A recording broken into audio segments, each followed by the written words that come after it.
હવે આવ્યા 3 એ 3 પ્લેસ પ્રિપોઝિશન્સ કે ઓન, એટ અને ઇન. એ સમયની પહેલા તો આપણને ખબર પડી ગઈ, બટ જ્યારે જગ્યાની પહેલા એટ, ઇન અને ઓન ઈ ક્યારે મૂકવું હવે ઈ શીખવાના છીએ.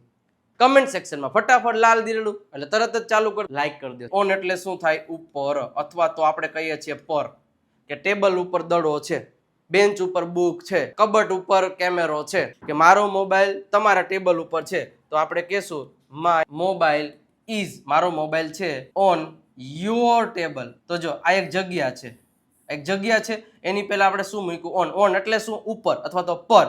તો આ વસ્તુ થઈ ગઈ એક જગ્યા. હવે આ બે વસ્તુ શીખવાની છે, એટ અને ઇન.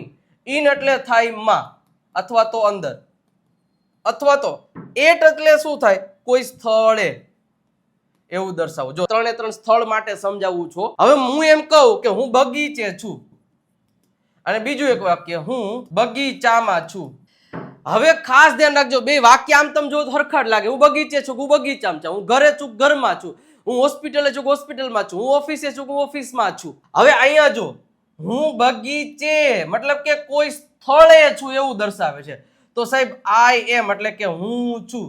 અહીંયા ઇન આવે કે એટ આવે? તો કે અહીંયા આવશે એટ. શું કામ? કારણ કે જ્યારે આપણે કોઈ સ્થળે છીએ એવું દર્શાવવું છે તો એટ મૂકવાનું. આઈ એમ એટ ધ ગાર્ડન. શું મૂકવાનું? આઈ એમ એટ ધ ગાર્ડન.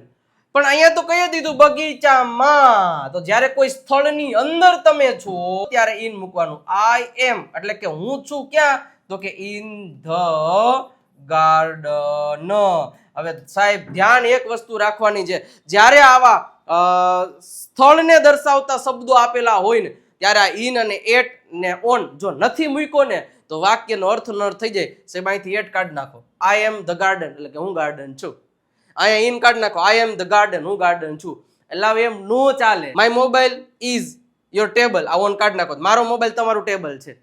તો જોજો કે અંગ્રેજી કરતી વખતે આ પ્રિપોઝિશન્સમાં તમે ભૂલ ખાધી, એમાં તમે ડખો થયો તો મતલબ તમે ગયા.